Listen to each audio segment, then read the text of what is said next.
ওদিকে মকরমুখী নৌকায় সকলে ঘুমাইয়া পড়িয়াছিল। কেবল দুইজন রাত প্রহরী নৌকার সম্মুখে ও পেছনে জাগিয়া বসিয়াছিল। আর জাগিয়াছিল বলরাম কর্মকার ও জলধৃত যুবক। যুবক এক পেট গরম ভাত খাইয়া ও দুদণ্ড ঘুমাইয়া লইয়া অনেক চাঙ্গা হইয়া উঠিয়াছে। বলরাম প্রশ্ন করিতেছে, যুবক উত্তর দিতেছে। বলরাম বলিল, তুমি যে মুসলমান নও তা আমি বুঝেছি, তোমার নাম কি? যুবক বলরামের দিকে চকিত দৃষ্টিপাত করিয়া চরের দিকে চক্ষু ফিরাইল। অস্পষ্ট স্বরে বলিল, আমার নাম অর্জুন বর্মা। বলরাম মৃদু স্বরে হাসিল। ভালো, আমি ভেবেছিলাম তোমার নাম বুঝি দণ্ডবাণী। অর্জুন বর্মার পাশে দণ্ড দুটি রাখা ছিল। সে একবার সেই চক্ষু নামাইয়া বলিল, তুমি আজ আমার প্রাণ বাঁচিয়েছ, কিন্তু এই দণ্ড দুটি না থাকলে এত দূরে আসতে পারতাম না, তার আগেই ডুবে যেতাম। বলরাম বলিল, তুমি কোথা থেকে আসছ? অর্জুন বর্মা বলিল, গুলবর্গা থেকে। বলরাম বলিল, গুলবর্গা নাম শুনেছি, দক্ষিণে যবনদের রাজধানী। ওরা বড় অত্যাচারী, বর্বর জাত। আমিও ওদের জন্য দেশ ছেড়েছি। বাংলাদেশ যবনে ছেয়ে গিয়েছে। তুমিও কি ওদের অত্যাচারে দেশ ছেড়েছ? হ্যাঁ। অর্জুন বর্মা থামিয়া থামিয়া বলিতে লাগিল, গুলবর্গার কাছে ভীমা নদী। ওদের অত্যাচারে আজ সকালবেলা ভীমা নদীতে ঝাঁপ দিয়েছিলাম। ভীমা এসে কৃষ্ণাতে মিশেছে। তার অনেক পরে কৃষ্ণা তুঙ্গভদ্রায় মিশেছে। এত দূর তা ভাবিনি। লাঠি দুটো ছিল, তাই কোনো মতে ভেসে গিয়েছিলাম। তারপর তুমি বাঁচালে। বলরাম প্রশ্ন করিল, কোথায় যাচ্ছিলে? বিজয়নগর। ভেবেছিলাম সাঁতার কেটে তুঙ্গভদ্রার দক্ষিণ তীরে উঠব, তারপর পায়ে হেঁটে বিজয়নগর যাব। হ্যাঁ, ভালোই হলো, আমরাও বিজয়নগরে যাচ্ছি। তোমার পায়ে হাঁটার পরিশ্রম বেঁচে গেল। কিছুক্ষণ উভয়ে নীরব রহিল। তারপর অর্জুন বর্মা প্রশ্ন করিল, তোমরা কোথা থেকে আসছ? কলিঙ্গ থেকে। 3 মাসের পথ। সামনের বড় নৌকায় কারা যাচ্ছে? বলরাম একটু চিন্তা করিল। কিন্তু এখন তাহারা তুঙ্গভদ্রা স্রোতে প্রবেশ করিয়াছে। নদীর 2 কূলেই বিজয়নগরের অধিকার। যবন রাজ্য অনেক দূরে, কৃষ্ণার পরবারে। সুতরাং অধিক সাবধানতা নিষ্প্রয়োজন। সে বলিল, কলিঙ্গের 2 রাজকন্যা যাচ্ছে। বড় রাজকন্যার সঙ্গে বিজয়নগরের রাজা দেবরায়ের বিয়ে হবে। অর্জুন বর্মা আর কোনো ঔৎসুক্য প্রকাশ করিল না। বলরাম পাটাতনের ওপর লম্বমান হইয়া বলিল, রাত হয়েছে, শুয়ে পড়ো। এখনো তোমার শরীরের গ্লানি দূর হয়নি। অর্জুন লাঠি দুটি পাশে লইয়া শয়ন করিল। বলিল, তোমার নিজের কথা তো বললে না। তুমি কলিঙ্গ দেশের মানুষ, বাংলাদেশের কথা কি বলছিলে? বলরাম বলিল, আমি কলিঙ্গ থেকে আসছি বটে, কিন্তু বাংলাদেশের লোক। আমার নাম বলরাম, জাতিতে কর্মকার। অর্জুন বলিল, বাংলাদেশ তো অনেক দূর, তুমি দেশ ছেড়ে এত দূরে এসেছ? বলরাম আক্ষেপ করে বলিল, আরে ভাই, বাংলাদেশ কি আর বাংলাদেশ আছে? শ্মশান হয়ে গেছে। সেই শ্মশানে বিকট প্রেত পিশাচ নেচে বেড়াচ্ছে, তাই দেশ ছেড়ে পালিয়ে এসেছি। বাংলাদেশে বুঝি যবন রাজা?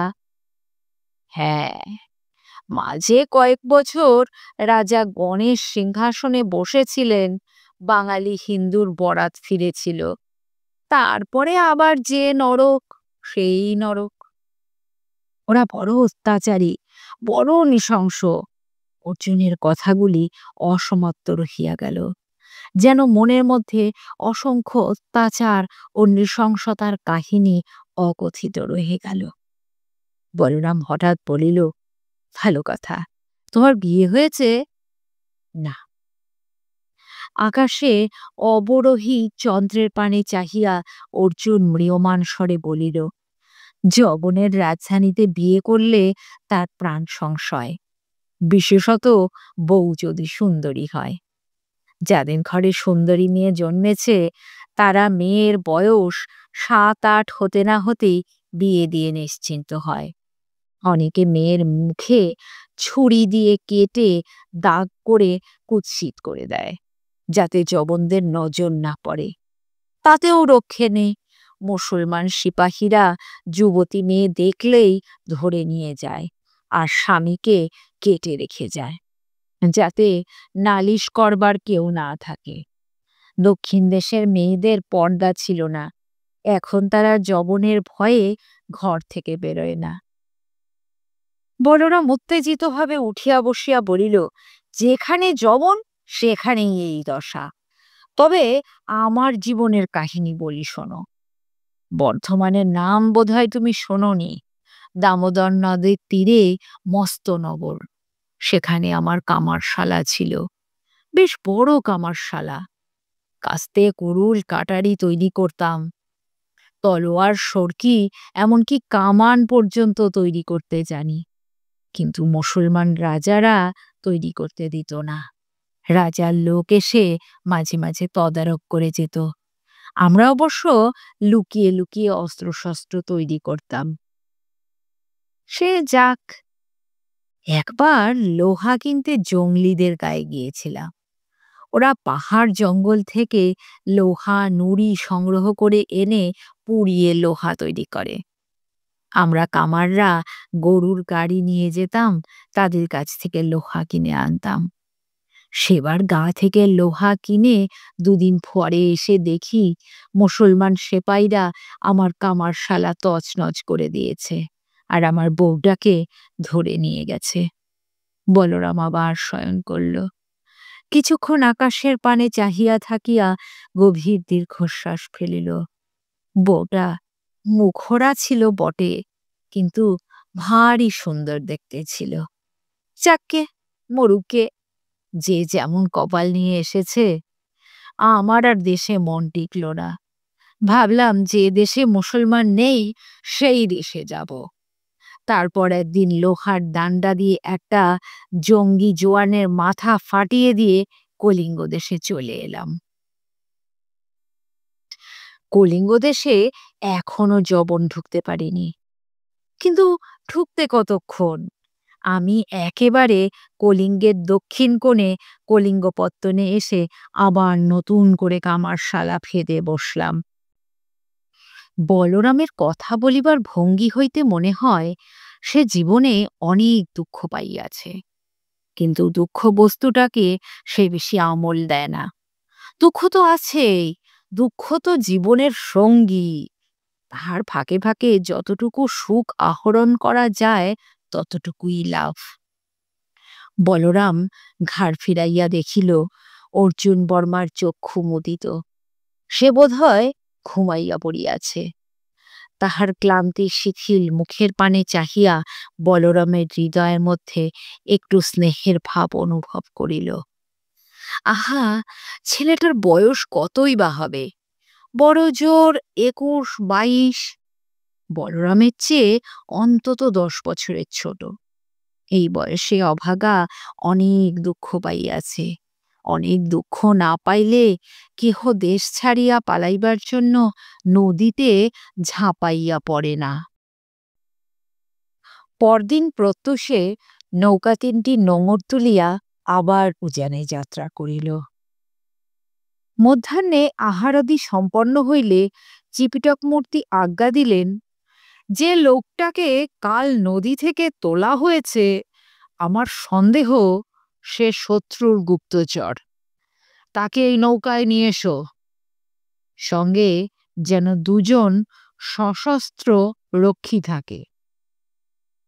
চিপিটক মূর্তি যদিও সাক্ষী গোপাল, তবু তিনি নামতো এই অভিযানের নায়ক, তাই তাহার ছোটখাটো আদেশ সকলে মানিয়া চলিত। মকরমুখী নৌকায় আদেশ পৌঁছালে অর্জুন বর্মা লাঠি দুটি হাতে লইয়া উঠিয়া দাঁড়াইল। বলরাম হাসিয়া বলিল, লাঠি রেখে যাও, চিপিটক মামার কাছে লাঠি নিয়ে গেলে মামার নাভিশ্বাস উঠবে। অর্জুন বর্মা ক্ষণিক চিন্তা করিয়া বলরামকে বলিল, তুমি লাঠি দুটি রাখো, আমি ফিরে এসে নেব।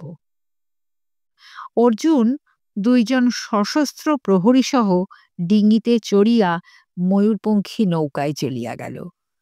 বলরাম কৌতূহলের বশে লাঠি দুটি ঘুরাইয়া ফিরাইয়া দেখিতে লাগিল। সে লাঠির দেশের লোক, যে দেশে বাঁশের লাঠি সাধারণ লোকের প্রধান অস্ত্র, সেই দেশের মানুষ। সে দেখিল বাঁশের লাঠি দুটি বাংলাদেশের লাঠির মতোই, বিশেষ পার্থক্য নাই। 6 হাত লম্বা, গাঁটগুলি ঘন সন্নিবিষ্ট, দুই প্রান্তে পিতলের তারের শক্ত বন্ধন, যেমন দৃঢ় তেমনি লঘু। এরূপ একটি লাঠি হাতে থাকলে 50 জন শত্রুর মহড়া লওয়া যায়। কিন্তু দুটি লাঠি কেন? বলরাম লাঠি দুটি হাতে তৌল করিয়া দেখিল, তাহাদের গর্ভে সোনারূপা লুকানো থাকিলে এত লঘু হইত না, জলে পড়িলে ডুবিয়া যাইত। তবে অর্জুন বর্মা লাঠি দুটি হাতছাড়া করিতে চায় না কেন? ভ্রু কঞ্চিত করিয়া ভাবিতে ভাবিতে হঠাৎ একটা কথা তাহার মনে হইল। সে আবার লাঠি দুটিকে ভালোভাবে পরীক্ষা করিল। ও, এই ব্যাপার! তার ধারণা ছিল বাংলাদেশের বাহিরে এ কৌশল আর কেহ জানে না। তা নয়। বলরামের মুখে হাসি ফুটিল। সে বুঝিল অর্জুন বর্মা বয়সে তরুণ হইলেও দূরদর্শী লোক। ওদিকে অর্জুন বর্মা ময়ূরপঙ্খী নৌকায় পৌঁছিয়াছিল, কিন্তু বাহিরে পাটাতনের ওপর বা রইঘরের ছাদে প্রখর রৌদ্র। চিপিটক তাহাকে নিজের কক্ষে ডাকিয়া পাঠাইলেন। কক্ষটি দিবা দ্বিপ্রহরেও ছায়াচ্ছন্ন। দারুনির্মিত দেওয়ালগুলিতে জানালা নেই, জানালার পরিবর্তে টঙ্কন্যায় ক্ষুদ্রাকৃতি অনেকগুলি ছিদ্র প্রাচীরগাত্রে জাল রচনা করিয়াছে। এইগুলি আলো এবং বাতাসের প্রবেশপথ। চিপিটক একটি মাদুরের ওপর বালিশে হেলান দিয়া বসিয়া আছেন। এক কোণে বৃদ্ধ রসরাজ একখানি পুঁথি, বোধহয় সুশ্রুত সংহিতা, চোখের নিকট ধরিয়া পাঠ করিবার চেষ্টা করিতেছেন। অর্জুন বর্মা ঘরে প্রবেশ করিয়া একবার 2 করতল যুক্ত করিয়া সম্ভাষণ জানাইল, তারপর আবার দ্বারের নিকটে উপবিষ্ট হইল। বলা বাহুল্য, অর্জুন বর্মাকে যখন নৌকায় ডাকা হইয়াছিল তখন রাজকন্যারা জানিতে পারিয়াছিলেন। স্বভাবতই তাদের কৌতূহল হইয়াছিল। অর্জুন বর্মা মামার কক্ষে প্রবেশ করিলে মণিকঙ্কনা চুপি চুপি বলিল, মালা, চল, ও ঘরে কি কথাবার্তা হচ্ছে শুনি। বিদ্যুৎমালা ঈষৎ ভ্রু তুলিয়া বলিলেন, ও ঘরে আমাদের যাওয়া কি উচিত হবে? মণিকঙ্কনা বলিল, ও ঘরে যাব কেন? দেওয়ালের ঘুলঘুলি দিয়ে উঁকি মারব, আয়। 2 ভগিনী নিজ কক্ষ হইতে বাহির হইয়া পাশের দিকে চলিলেন। সন্তর্পণে সচ্ছিদ্র গৃহপ্রাচীরের কাছে গিয়া ছিদ্রপথে দৃষ্টি প্রেরণ করিলেন। কক্ষের অভ্যন্তরে তখন পরম উপভোগ্য প্রহসন আরম্ভ হইয়াছে। চিপিটক বালিশ ছাড়িয়া চিরিক মারিয়া উঠিয়া বসিলেন। অর্জুন বর্মার দিকে অভিযোগী অঙ্গুলি নির্দেশ করিয়া রমণীসুলভ কণ্ঠে তর্জন করিল, তুমি ম্লেচ্ছ, তুমি মুসলমান। অর্জুন বর্মার মেরুদণ্ড কঠিন ও ঋজু হইয়া উঠিল, চোখে বিদ্যুৎ খেলিয়া গেল। সে মেঘমন্দ্র স্বরে বলিল, না, আমি হিন্দু, ক্ষত্রিয়। চিপিটক তাহার কণ্ঠস্বর শুনিয়া চমকিয়া উঠিয়াছিলেন। সামলাইয়া লইয়া বলিলেন, বটে বটে, তুমি কেমন ক্ষত্রিয় এখনই বোঝা যাবে। ওরে, ওর গা শুকে দেখতো, হিঙ্গুল পলান্ডু রসুনের গন্ধ বেরোচ্ছে কিনা। রক্ষীদয় আদেশ পাইয়া অর্জুন বর্মার গা শুকিল। বলল, আগে না, পেঁয়াজ রসুন হিঙের গন্ধ নেই। ঘরের কোণে বসিয়া রসরাজ শুনিতেছিলেন। তিনি বিরক্তিসূচক চটকার শব্দ করিলেন। চিপিটক কিন্তু দমিলেন না, বলিলেন, গায়ের গন্ধ নদীর জলে ধুয়ে গেছে। তোমার নাম কি? অর্জুন বর্মার নাম বলিল। শুনিয়া চিপিটক বলিলেন, বটে, অর্জুন বর্মা, একেবারে পৌরাণিক নাম। ভালো, বলো দেখি, অর্জুন কে ছিল? অর্জুন বর্মা এতক্ষণে চিপিটক মামার বিদ্যাবুদ্ধি বুঝিয়া লইয়াছে, কিন্তু বর্তমান পরিস্থিতিতে রঙ্গকৌতুকে তাহার রুচি নাই। সে গম্ভীর মুখে বলল, পাণ্ডব। অর্জুনের বাবার নাম কি ছিল? শুনেছি দেবরাজ ইন্দ্র। চিপিটক অগ্নি কলকোলাহল করিয়া উঠিলেন। ধরেছি ধরেছি, আর যাবে কোথায়? যে অর্জুনের বাবার নাম জানে না সে কখনো হিন্দু হতে পারে না। নিশ্চয়ই যবনের গুপ্তচর। লক্ষ্মী, তোমরা ওকে বেঁধে নিয়ে যাও। রসরাজ রুক্ষ স্বরে বাধা দিলেন, বলিলেন, চিপিটক, তুমি থামো, চিৎকার করো না। অর্জুনের বাবার নাম ও ঠিক বলেছে।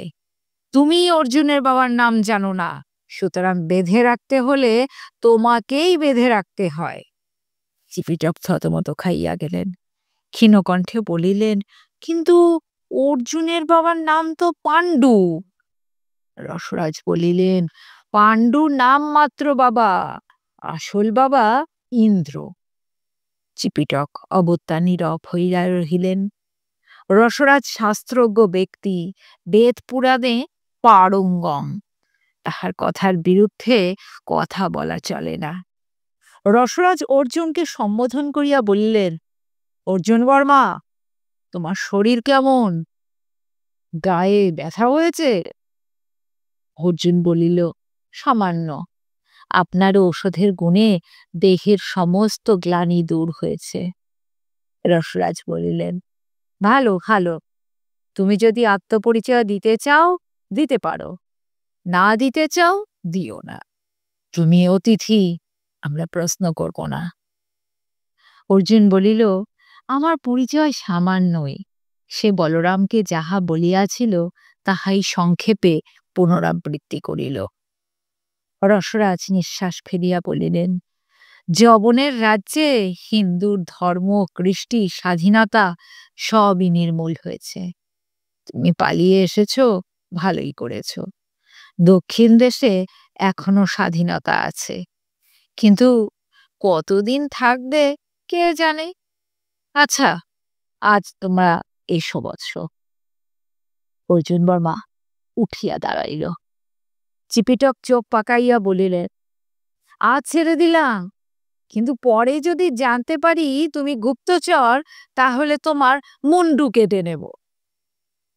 রসরাজ বলিলেন, চিপিটক, তোমার বায়ু বৃদ্ধি হয়েছে, এসো ঔষধ দিই।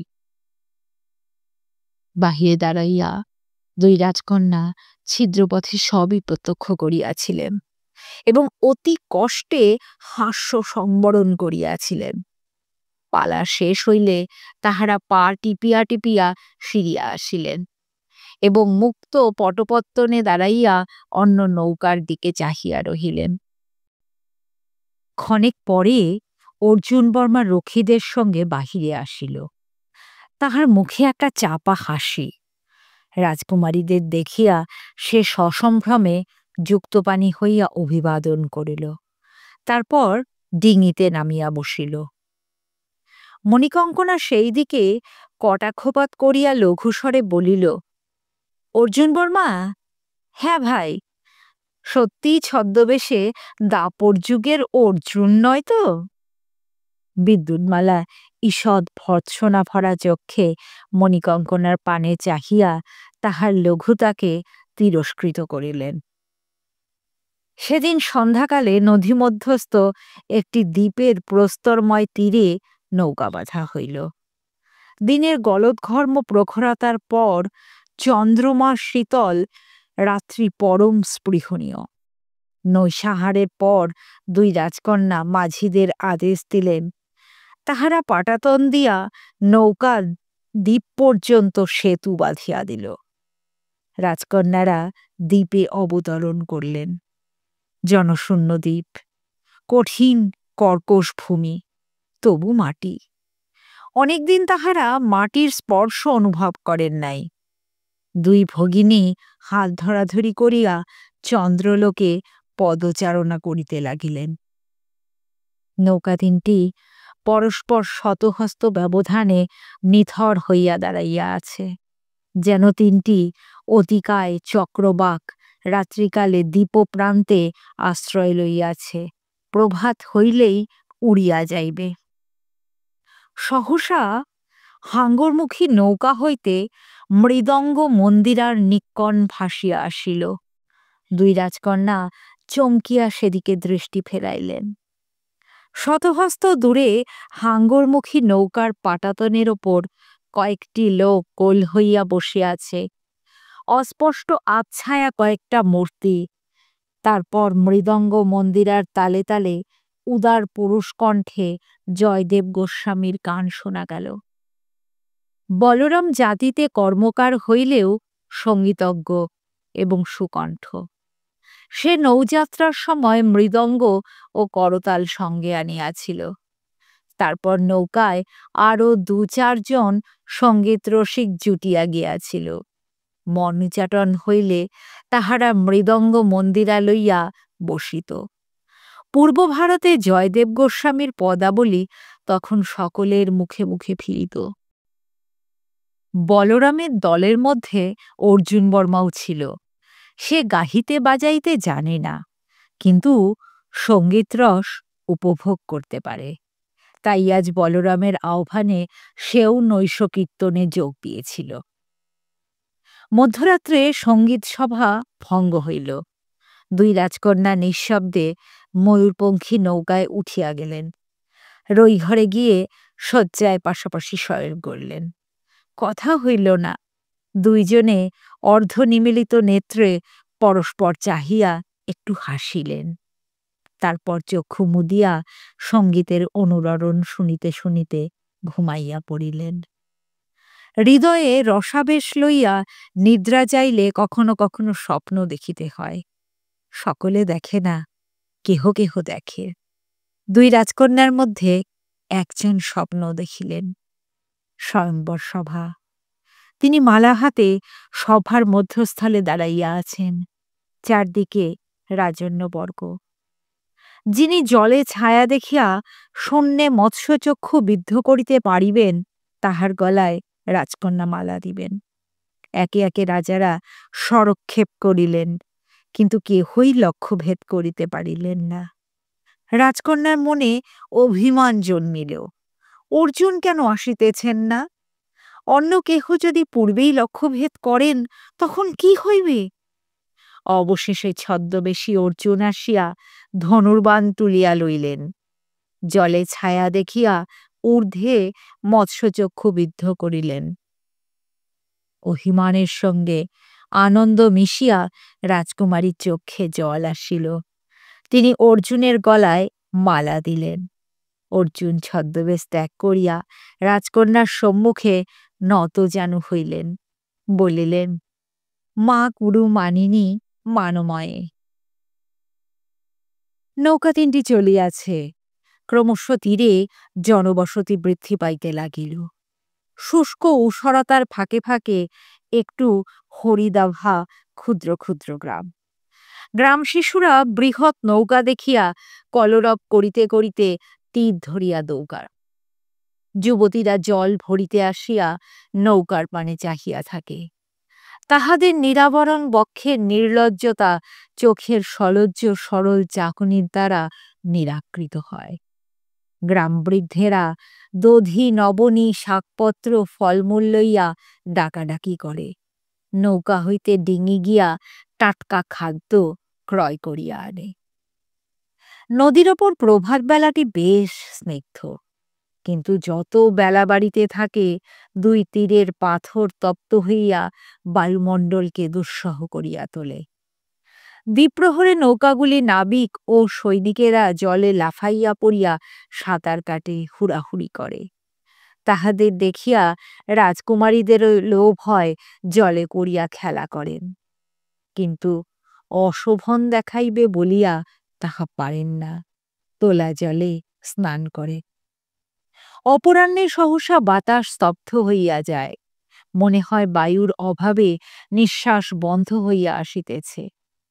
আর কাঠি উদ্বিগ্ন চক্ষে আকাশের পানে চাহিয়া থাকে, কিন্তু নির্মেঘ আকাশে আশঙ্কাজনক কোনো লক্ষণ দেখিতে পায় না। এইভাবেই কয়েকদিন কাটিয়াছে। পূর্ণিমা অতীত হইয়া কৃষ্ণপক্ষ চলিতেছে। আর ২-১ দিনের মধ্যেই গন্তব্যস্থানে পৌঁছানো যাইবে। পথশ্রান্ত যাত্রীদের মনে আবার নতুন ঔৎসুক্য জাগিয়াছে। এই কয়দিনে বলরাম ও অর্জুন বর্মার মধ্যে ঘনিষ্ঠতা আরও গাঢ় হয়েছে। তাহারা ভিন্ন দেশের লোক, কিন্তু পরস্পরের মনে ঐক্য খুঁজিয়া পাইয়াছে। উপরন্তু অর্জুন বর্মার পক্ষে অনেকখানি কৃতজ্ঞতাও আছে। বিদেশ বিভুঁইয়ে এ মর্মজ্ঞ ও নির্ভরযোগ্য বন্ধু বড়ই বিরল।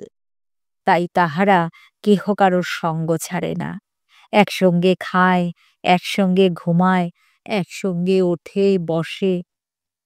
ইতিমধ্যে মনের অনেক গোপন কথা তাহারা বিনিময় করিয়াছে। দেশত্যাগের দুঃখ এবং তাহার পশ্চাতে গভীরতর আঘাতের দুঃখ তাহাদের হৃদয়কে এক করিয়া দিয়াছে। বিজয়নগর যত কাছে আসিতেছে, রাজকন্যাদের মনেও অলক্ষিতে পরিবর্তন ঘটিতেছে। প্রথমে নৌকায় উঠিবার সময় তাহারা কাঁদিয়াছিলেন। শ্বশুরবাড়ি যাত্রাকালে সকল মেয়েই কাঁদে, তা রাজকন্যাই হোক আর সাধারণ গৃহস্থ কন্যাই হোক। কিন্তু এখন তাহাদের মনে অজানিতে আতঙ্ক প্রবেশ করিয়াছে। বিজয়নগর রাজ্যে সমস্তই অপরিচিত। মানুষগুলা কি জানি কেমন, রাজা দেবরায় না জানি কেমন। মণিকঙ্কনার মুখে সদাস্ফুট হাসিটি ম্রিয়মান হইয়া আসিতেছে, বিদ্যুৎমালার ইন্দিবর নয়নে শুষ্ক উৎকণ্ঠা। জীবন কেন এত জটিল?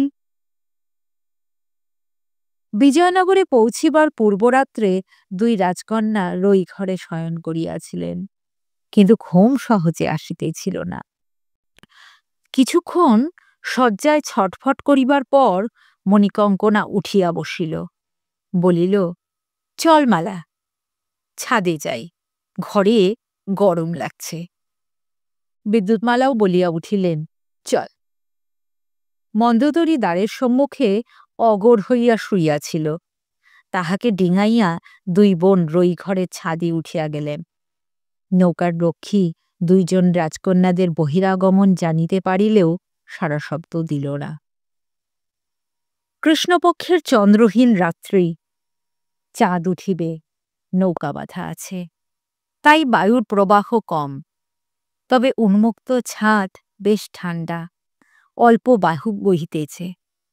আকাশের নক্ষত্রপুঞ্জ যেন সহস্র চক্ষু মেলিয়া ছায়াচ্ছন্ন পৃথিবীকে পর্যবেক্ষণ করিতেছে। দুই ভগিনী দেহের অঞ্চল শিথিল করিয়া দিয়া ছাদের ওপর বসিলেন। নক্ষত্রখচিত ঝিকিমিকি অন্ধকারে দুইজনে নীরবে বসিয়া রহিলেন। এবার বিদ্যুৎমালার নিঃশ্বাস পড়িল, ক্লান্তি ও অবসাদের নিঃশ্বাস। মণিকঙ্কনা জিজ্ঞাসা করিল, কি ভাবছিস?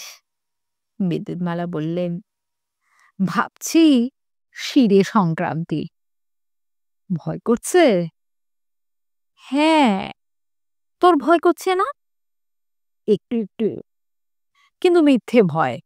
একবার গিয়ে পৌঁছালেই সব ভয় কেটে যাবে। হয়তো আরো ভয় বাড়বে। তুই কেবল মন্দ দিকটাই দেখিস, মন্দকে যে বাদ দেওয়া যায় না। মণিকঙ্কনা বিদ্যুৎমালার ধরা ধরা গলার আওয়াজ শুনিয়া মুখের কাছে মুখ আনিয়া দেখিল বিদ্যুৎমালার চোখে জল। সে রসস্বরে বলল, তুই কাঁদছিস? বিদ্যুৎমালা তার কাঁধে মাথা রাখিলেন। এখন স্ত্রী জাতির স্বভাব এই যে একজনকে কাঁদিতে দেখিলে অন্যজনেরও কান্না পায়। সুতরাং মণিকঙ্কনা বিদ্যুৎমালার কাঁধে মাথা রাখিয়া একটু কাঁদিল। মন হালকা হইলে চক্ষু মুদিয়া আবার দুজনে নীরবে বসিয়া রহিলেন। তারপর হঠাৎ মণিকঙ্কনা ঈষৎ উত্তেজিত কণ্ঠে বলিল, মালা, পশ্চিম দিকে চেয়ে দেখ, কিছু দেখতে পাচ্ছিস? বিদ্যুৎমালা চকিতে পশ্চিম দিকে ঘাড় ফিরাইলেন। দূরে নদীর অন্ধকার যেখানে আকাশের অন্ধকারে মিশিয়াছে, সেখানে একটি অগ্নিপিণ্ড জ্বলিতেছে। হঠাৎ দেখিলে মনে হয় একটা রক্তবর্ণ গ্রহ অস্ত যাইতেছে। কিন্তু কিছুক্ষণ চাহিয়া থাকিলে বোঝা যায় আলোকপিণ্ডটি কখনো বাড়িতেছে, কখনো কমিতেছে, কখনো ঊর্ধ্বের শিখা নিক্ষেপ করিতেছে। অনেকক্ষণ সেই দিকে চাহিয়া থাকিয়া বিদ্যুৎমালা বললেন, আগুনের পিণ্ড, কোথায় আগুন জ্বলছে? মণিকঙ্কনা বললেন, বিজয়নগর তো ওই দিকে। তাহলে নিশ্চয়ই বিজয়নগরের আলো। দাঁড়া, আমি খবর নিচ্ছি। রক্ষী! দুইজনে বস্ত্র সংবরণ করিয়া বসিলেন। একজন রক্ষীর ছায়ামূর্তির ন্যায় কাছে আসিয়া দাঁড়াইল। আজ্ঞা করুন। মণিকঙ্কনা হস্ত প্রসারিত করিয়া বলিল, ওই যে আলো দেখা যাচ্ছে, ওটা কোথাকার আলো তুমি জানো? রক্ষী বলিল, জানি দেবী। আজই সন্ধ্যার পর আরকাঠি মশায়ের মুখে শুনেছি বিজয়নগরের হেমকূট নামে পাহাড়ের চূড়া আছে। সেই চূড়া 50 ক্রোশ দূর থেকে দেখা যায়। প্রত্যহ রাত্রে হেমকূট চূড়ায় ধুনি জ্বালা হয়। সারা রাত্রি ধুনি জ্বলে। সারা দেশের লোক জানতে পারে বিজয়নগর জেগে আছে। আমরা কাল অপরাহ্নে বিজয়নগরে পৌঁছাব। কিছুক্ষণ স্তব্ধ থাকিয়া মণিকঙ্কনা বলিল, বুঝেছি। আচ্ছা, তুমি যাও। পরদিন অপরাহ্নে নৌকা তিনটি বিজয়নগরের নিকটবর্তী হইল। অর্ধক্রোশ দূর হইতে সূর্যের প্রখর আলোকে নগরের পরিদৃশ্যমান অংশ যেন পৌরুষ ও ঐশ্বর্যের প্রাচুর্যে ঝলমল করিতেছে। নদীমধ্যস্থ নৌকা হইতে সমগ্র নগর দেখা যায় না। নগরে যে অংশ নদীর তটরেখা পর্যন্ত আসিয়া থমকিয়া দাঁড়াইয়া পড়িয়াছে, তাহাই দৃশ্যমান। অনুমান 2 ক্রোশ দীর্ঘ এই তটরেখা মণিমেখলার ন্যায় বঙ্কিম। তাহাতে সারি সারি সৌধ, উদ্যান, ঘাট, মন্দির হীরা মুক্ত মাণিক্যের ন্যায় গ্রথিত হইয়াছে। নগর সংলগ্ন এই তটরেখার পূর্ব সীমান্তে বিস্তীর্ণ ঘাট। কলিঙ্গের রাজকুমারীদের লইয়া নৌবহর দেখা দিয়াছে। আজি অপরাহ্নে আসিয়া পৌঁছিবে এ সংবাদ মহারাজ দেবরায় প্রাতকালেই পাইয়াছিলেন।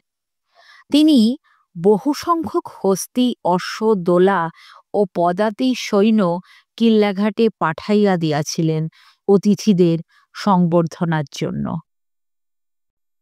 রাজা স্বয়ং কিল্লাঘাটে আসেন নাই। নিজ কনিষ্ঠ ভ্রাতা কুমার কম্পনদেবকে প্রতিভূস্বরূপ পাঠাইয়াছেন। কুমার কম্পন রাজা অপেক্ষা বয়সে অনেক ছোট, সবেমাত্র যৌবনপ্রাপ্ত হইয়াছেন। অতি সুন্দর কান্তি নবযুবক। রাজা এই ভ্রাতাটিকে অত্যধিক স্নেহ করেন।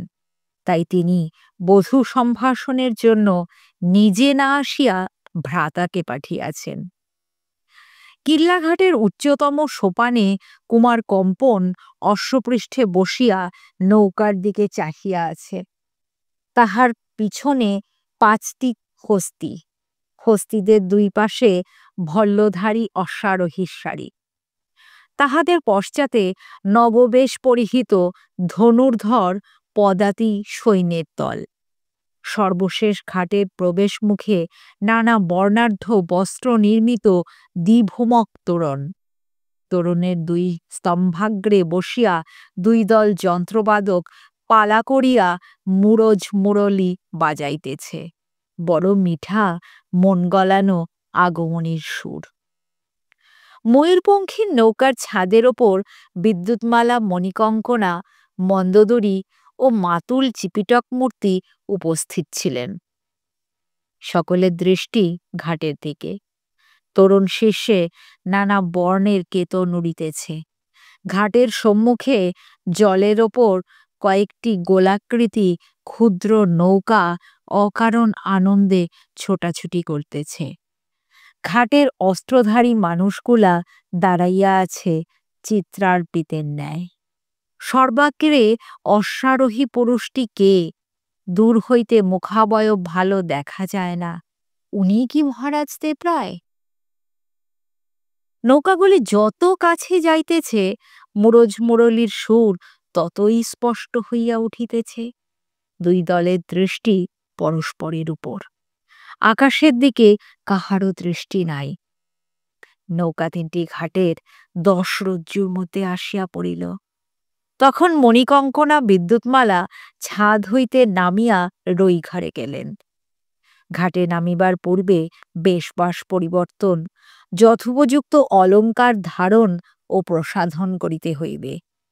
মন্দোদরীকে ডাকিলে সে তাহাদের সাহায্য করিতে পারিত, কিন্তু মন্দাদরী ঘাটের দৃশ্য দেখিতে মগ্ন। রাজকন্যারা তাহাকে ডাকিলেন না।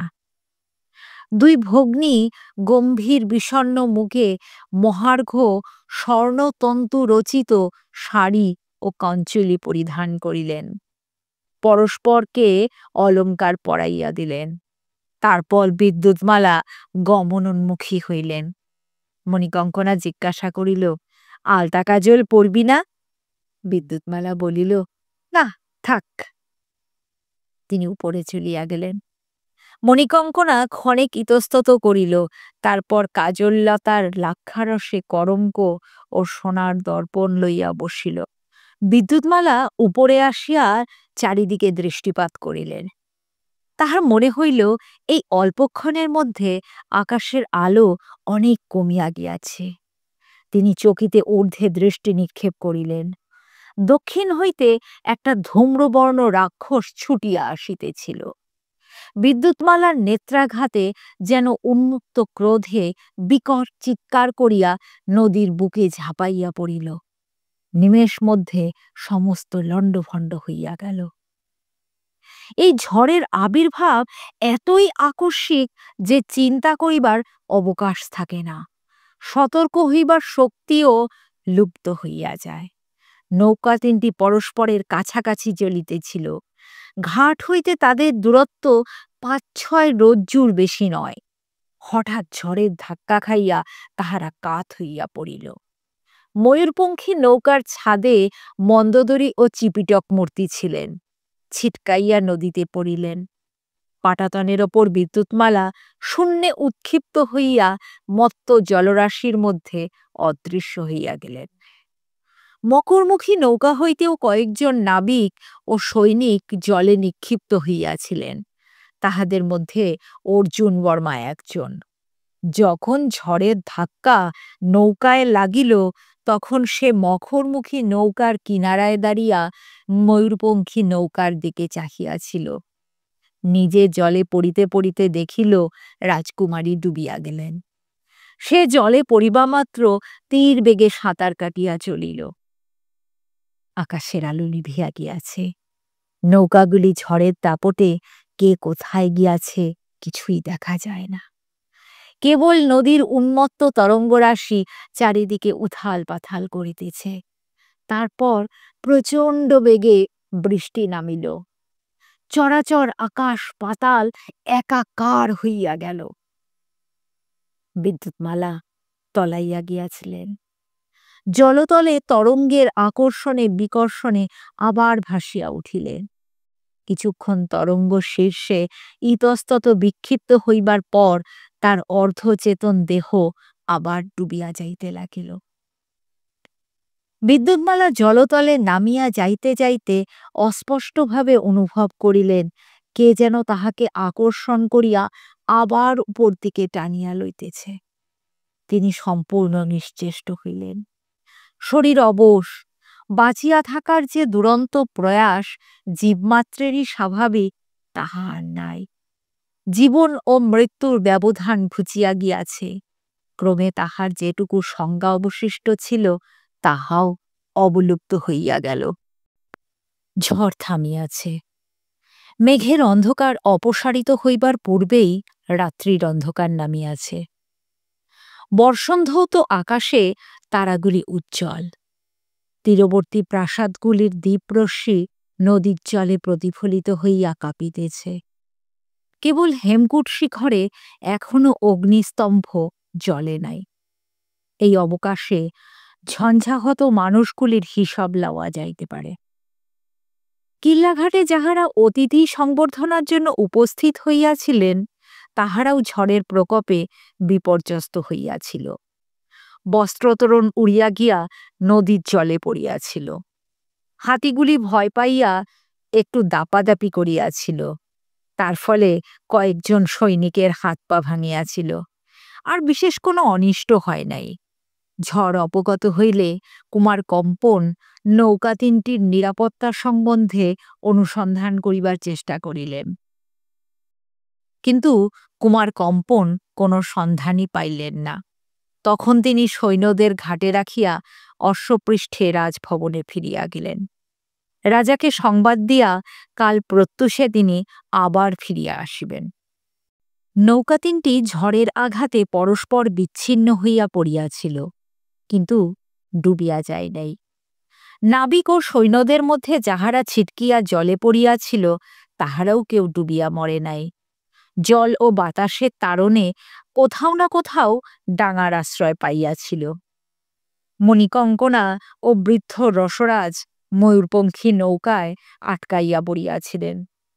তাদের প্রাণের আশঙ্কা আর ছিল না বটে, কিন্তু বিদ্যুৎমালা, চিপিটক এবং মন্দাদরির জন্য তাহাদের প্রাণে নিদারুণ ত্রাস উৎপন্ন হইয়াছিল। মণিকঙ্কনা কাঁদিতে কাঁদিতে ভাবিতেছিল, কোথায় গেল বিদ্যুৎমালা? মামা ও মন্দোদরীর কি হইল? তাহারা কি সকলেই ডুবিয়া মরিয়াছে?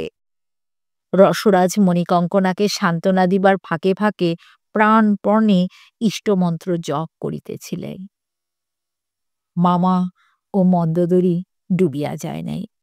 দুইজনে একসঙ্গে জলে নিক্ষিপ্ত হইয়াছিল। কেহই সাঁতার জানে না। মামার বকপক্ষীর ন্যায় শীর্ণ দেহটি ডুবিয়া যাইবার উপক্রম হইলে মন্দোদরী কিন্তু ডুবিবার কোনো লক্ষণ দেখা গেল না। তার বিপুল বপু তরঙ্গ শীর্ষে শূন্য কলসের ন্যায় নাচিতে লাগিল। মামা ডুবিয়া যাইতে যাইতে মন্দাদরীর একটা পা নাগালের মধ্যে পাইলেন। তিনি মরিয়া হইয়া তাহা চাপিয়া ধরিলেন। ঝড়ের টানাটানি তাহার বজ্রমুষ্টিকে শিথিল করতে পারিল না। কিন্তু চিপিটক ও মন্দোদরীর প্রসঙ্গ এখন থাক। বিদ্যুৎমালা নদীমধ্যস্থ একটি দ্বীপের সিক্ত সৈকতে শুইয়াছিলেন। চেতনা ফিরিয়া পাইয়া অনুভব করিলেন তাহার বসন আর্দ্র। মনে পড়িয়া গেল তিনি নদীতে ডুবিয়াছিলেন। ধীরে ধীরে চোখ খুলিলেন, তার স্মৃতি ফিরিয়া আসিল। চোখ খুলিয়া প্রথমে তিনি কিছু দেখিতে পাইলেন না। ভিতরের অন্ধকার ও বাহিরের অন্ধকার প্রায় সমান। ক্রমে সুচিন্নায় সূক্ষ্ম আলোকের রশ্মি তাহার চক্ষুকে বিদ্ধ করিল। আকাশে তারা কি? আশেপাশে কিছু দেখা যায় না। তখন তিনি গভীর নিঃশ্বাস ত্যাগ করিয়া সন্তর্পণে উঠিয়া বসিবার উপক্রম করিলেন। কে যেন শিয়রে বসিয়া তাহার মুখের পানে চাহিয়াছিল। রস্যকণ্ঠে বলিল, এখন বেশ সুস্থ মনে হচ্ছে? বিদ্যুৎমালা চক্ষু বিস্ফারিত করিয়া চাহিলে, কিন্তু কাহাকে দেখিতে পাইলেন না। অন্ধকারের মধ্যে গাঢ়তর অন্ধকারের চেয়েও একটা পিণ্ড রহিয়াছে মনে হইল। তিনি স্খলিত স্বরে বলিলেন, কে? শান্ত আশ্বাস ভরা উত্তর হইল, আমি অর্জুন বর্মা। ক্ষণকাল উভয়ে নীরব। তারপর বিদ্যুৎমালা ক্ষীণ বিস্ময় সুরে বলিলেন, অর্জুন বর্মা, আমি ঝড়ের ধাক্কায় জলে পড়ে গিয়েছিলাম। কিছুক্ষণের জন্য নিঃশ্বাস রোধ হয়ে গিয়েছিল। তারপর কে যেন আমাকে টেনে নিয়ে চলল। আর কিছু মনে করতে পারছি না। এ কোন স্থান? অর্জুন বর্মা বলিল, বোধহয় নদীর একটা দ্বীপ। আপনি শরীরে কোনো ব্যথা অনুভব করছেন কি? বিদ্যুৎমালা নড়িয়া চড়িয়া বসিলেন, বলিলেন, না, কিন্তু আমি চোখে কিছু দেখতে পাচ্ছি না। অর্জুন বর্মা বলিল, অন্ধকার রাত্রি, তাই কিছু দেখতে পাচ্ছেন না। আকাশের পানে চোখ তুলুন, তারা দেখতে পাবেন। বিদ্যুৎমালা ঊর্ধ্বে চাহিলেন। হ্যাঁ, ওই তারার পুঞ্জ। প্রথমে চক্ষু মেলিয়া তাহাদের দেখিয়াছিলেন, এখন যেন তাহারা আরো উজ্জ্বল হইয়া উঠিয়াছে। অর্জুন বর্মা বলিল, পিছন দিকে ফিরে দেখুন, হেমকূট চূড়ার ধুনি জ্বলছে। সেই দিক হইতে দৃষ্টি ফিরাইয়া বিদ্যুৎমালা অর্জুন বর্মার দিকে চাহিলেন। মনে হইল যেন সুদূর ধুনির আলোকে অর্জুন বর্মার আকৃতি ছায়ার ন্যায় দেখা যাইতেছে। এতক্ষণ বিদ্যুৎমালা অন্তরের সমস্ত আবেগ যেন মূর্ছিত হইয়াছিল। এখন স্ফুলিঙ্গের ন্যায় একটু আনন্দ স্ফুরিত হইল। অর্জুন বর্মা, আপনাকে আমি দেখতে পাচ্ছি। এই পর্যন্ত বলিয়াই তার আনন্দটুকু নিভিয়া গেল। তিনি উদ্বেগ সংহত কণ্ঠে বলিলেন, কিন্তু কঙ্কনা কোথায়? মন্দোদরী কোথায়? অর্জুন বর্মা বলিল, কে কোথায় আছে তা সূর্যোদয়ের আগে জানা যাবে না। আজকে চাঁদও উঠবে না?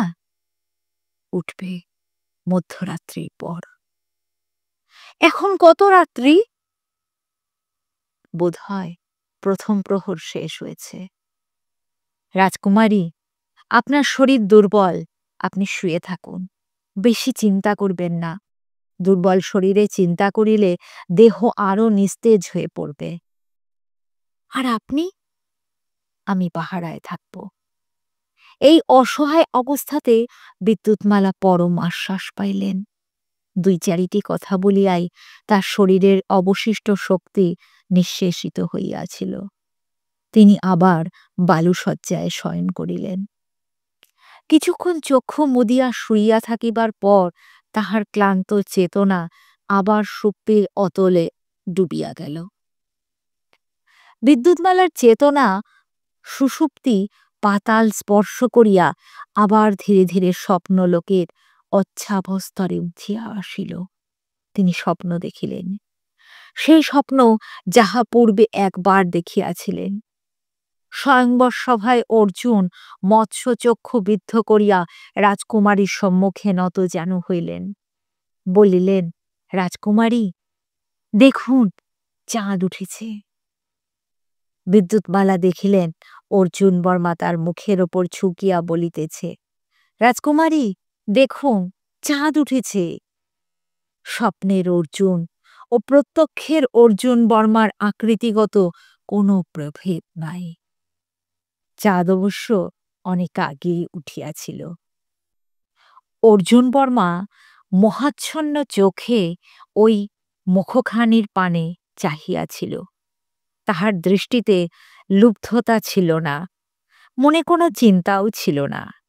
অনেকক্ষণ বিদ্যুৎমালার মুখের পানে চাহিয়া থাকিবার পর তাহার চমক ভাঙিল। ঘুমন্ত রাজকন্যার অনাবৃত মুখের পানে চাহিয়া থাকার রূঢ় ধৃষ্টতায় সন্ত্রস্ত হইয়া সে চকিতে উঠিয়া দাঁড়াইল। অর্জুন বর্মা চারদিকে চক্ষু ফিরাইল, অতঃপর নিঃশব্দে সরিয়া গিয়া দ্বীপের কিনারা ধরিয়া পরিক্রমণ আরম্ভ করিল। চিরসঙ্গী লাঠি দুটি আজ তাহার সঙ্গে নাই। নৌকা হইতে পতনকালে নৌকাতেই রহিয়া গিয়াছিল। বলরাম যদি বাঁচিয়া থাকে, হয়তো লাঠি দুটিকে যত্ন করিয়া রাখিয়াছে। দ্বীপটি ক্ষুদ্র, প্রায় গোলাকৃতি।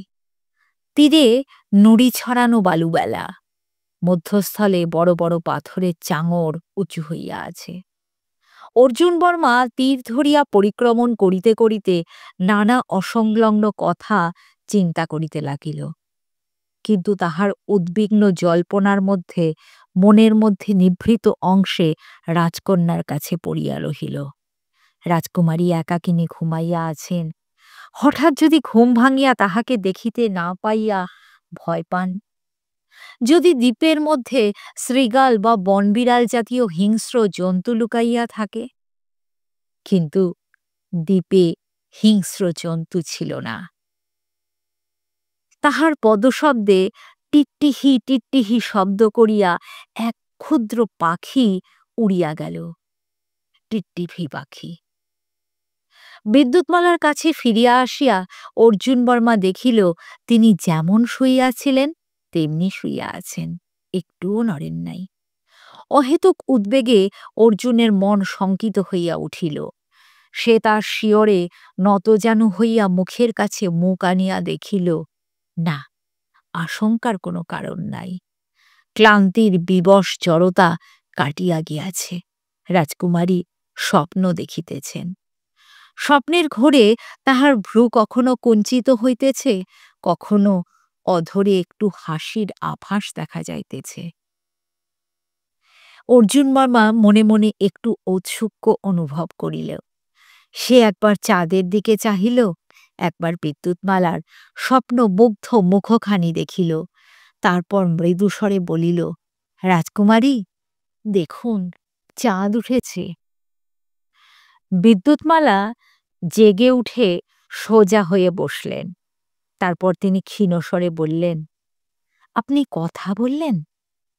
অর্জুন অপ্রতিভ হইয়া পড়ল। বলিল, আপনি বোধহয় খুব সুন্দর স্বপ্ন দেখছিলেন, আমি ভেঙে দিলাম। বিদ্যুৎমালা চাঁদের পানে চাহিলেন, মনে মনে ভাবিলেন স্বপ্ন এখনো ভাঙে নাই। অর্জুন বর্মা সংকুচিতভাবে একটু দূরে বসিল, বলিল, রাজকুমারী, আপনার শরীরের সব গ্লানি দূর হয়েছে? চাঁদের দিকে চাহিয়া থাকিয়া বিদ্যুৎমালা বলিলেন, হ্যাঁ, এখন বেশ স্বচ্ছন্দ মনে হচ্ছে। রাত কত?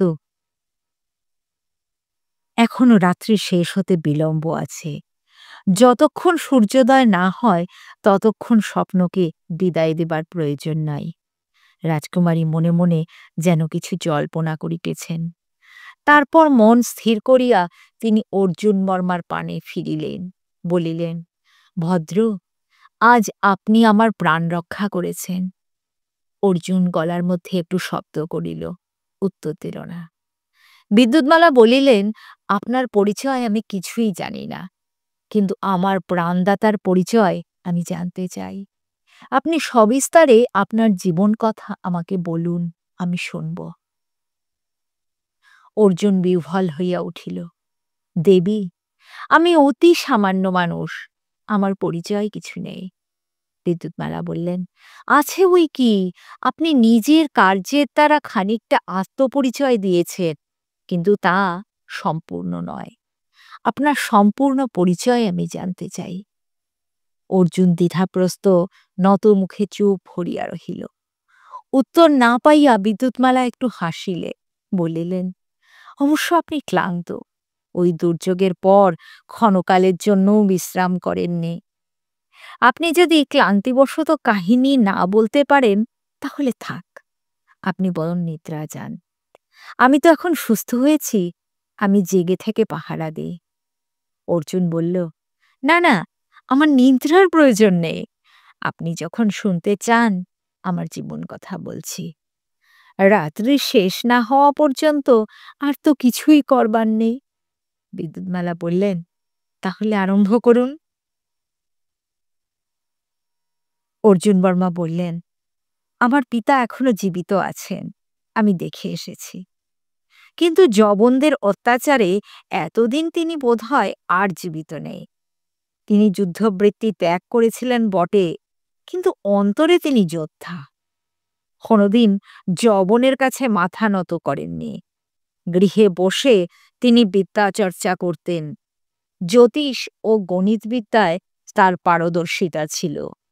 বিশেষত হিসাব নিকাশের কাজের জন্য তিনি গুলবর্গায় খ্যাতি অর্জন করেছিলেন। আমি ছোটবেলা থেকে দেখছি গুলবর্গার বড় বড় ব্যবসায়ী তার কাছে নিজের ব্যবসায়ের হিসাবপত্র বুঝে নেবার জন্য আসত। এ থেকে পিতার যথেষ্ট আয় হতো। আমার যখন 10 বছর বয়স, তখন আমার মা মারা যান। পিতা আর বিবাহ করেননি। আমি এবং পিতা ছাড়া আমাদের গৃহে আর কেউ ছিল না। কিন্তু আমার মন বিদ্যাশিক্ষার দিকে ছিল না। বংশের সহজাত সংস্কার আমার রক্তে বেশি আছে। ছেলেবেলা থেকেই আমি খেলাধুলা, অস্ত্রবিদ্যা, সাঁতার, মল্লযুদ্ধ এইসব নিয়ে মত্ত থাকতাম। একদল বেদিয়ার কাছে আমি একটি গুপ্তবিদ্যা শিখেছিলাম, যার বলে একদণ্ডে 3 ক্রোশ পথ অতিক্রম করতে পারি। পিতা আমার মনের প্রবণতা দেখে মাঝে মাঝে বলতেন, অর্জুন, তোমার ধাতু প্রকৃতিতে গোত্রপ্রভাব বড় প্রবল। তোমার কোষ্ঠীও যোদ্ধার কোষ্ঠী। তুমি বিজয়নগরে গিয়ে হিন্দু রাজার অধীনে সৈনিক বৃত্তি অবলম্বন করো। আমি বলতাম, পিতা, আপনিও চলুন। তিনি বলতেন, 7 পুরুষের ভিটে ছেড়ে আমি যাই কি করে? গৃহে তীপ চলবে না, যবনেরা সব লুটে পুটে নিয়ে যাবে। তুমি যাও, হিন্দু রাজ্যে নিঃসঙ্কে বাস করতে পারবে। কিন্তু আমি যেতে পারতাম না। পিতাকে ছেড়ে একা চলে যেতে মন চাইত না। এইভাবেই জীবন কাটছিল। জীবনের নিবিড় সুখও ছিল না, গভীর দুঃখও ছিল না। তারপর আজ থেকে 10-12 দিন আগে রাত্রির দ্বীপ্রহরে পিতার এক বন্ধু এলেন। মহাধনী বণিক। সুলতান আহমদ শাহের সভায় যাতায়াত আছে। তিনি চুপি চুপি এসে বলে গেলেন, আহমদ শাহ স্থির করেছে তোমাকে আর তোমার ছেলেকে গরু খাইয়ে তারা তাদের দলে টেনে নেবে। পিতাকেও তারা গরু খাইয়ে নিজেদের দলে টেনে নিতে চায়, সেই সঙ্গে আমাকেও। রাত্রি যখন শেষ হয়ে আসছে, তখন পিতা বললেন, অর্জুন, আমার 50 বছর বয়স হয়েছে। কোষ্ঠী গণনা করে দেখছি আমার আয়ু শেষ হয়ে আসছে। ম্লেচ্ছরা যদি জোর করে আমার ধর্ম নাশ করে, আমি অনশনে প্রাণ ত্যাগ করব। কিন্তু তুমি পালিয়ে যাও, তোমার জীবনে এখনো সবই বাকি। নদী পার হয়ে তুমি হিন্দু রাজ্যে চলে যাও। আমি পিতার পা ধরে কাঁদতে লাগলাম। পিতা বললেন, কেঁদো না, আমরা যাদব বংশীয় ক্ষত্রিয়। স্বয়ং শ্রীকৃষ্ণ আমাদের পূর্বপুরুষ। তাকেও একদিন জরাসন্ধের অত্যাচারে মথুরা ছেড়ে দ্বারকায় চলে যেতে হয়েছিল। তুমি বিজয়নগরে যাও, ভগবান শ্রীকৃষ্ণ তোমাকে রক্ষা করবেন। বাইরে তখন কাক কোকিল ডাকতে আরম্ভ করেছে। আমি গৃহ ছেড়ে যাত্রা করলাম। আমার সঙ্গে শুধু একজোড়া লাঠি। বেদিয়ারা আমাকে যে লাঠিতে চড়ে হাঁটতে শিখিয়েছিল, সেই লাঠি। এ লাঠি একাধারে অস্ত্র এবং যানবাহন। বাড়ি থেকে বেরিয়েই শুনতে পেলাম অশ্বক্ষুর ধ্বনি। 4 জন অশ্বারোহী আমাদের ধরে নিয়ে যেতে আসছে। আমি আর বিলম্ব করলাম না, লাঠিতে চড়ে নদীর দিকে ছুটলাম। সওয়ারেরা আমাকে দেখতে পেয়েছিল, তারা আমাকে তাড়া করল, কিন্তু ধরতে পারল না। আমাদের গৃহ থেকে নদী প্রায় অর্ধ ক্রোশ দূরে। আমি গিয়ে লাঠি শুদ্ধ নদীতে ঝাঁপিয়ে পড়লাম। অশ্বারোহীরা আর আমাকে অনুসরণ করতে পারল না। সারাদিন স্রোতে ভাসতে ভাসতে কৃষ্ণা ও তুঙ্গভদ্রার সঙ্গমে এসে পৌঁছলুম। তারপর যা হলো আপনি সবই জানেন। অর্জুন নীরব হইল। বিদ্যুৎমালা নত মুখে শুনিতেছিলেন। চোখ তুলিয়া সম্মুখে চাহিলেন। চন্দ্রের প্রভা ম্লান হইয়া গিয়াছে। পূর্বাকাশে সুপ্তারা দপদপ করিতেছে।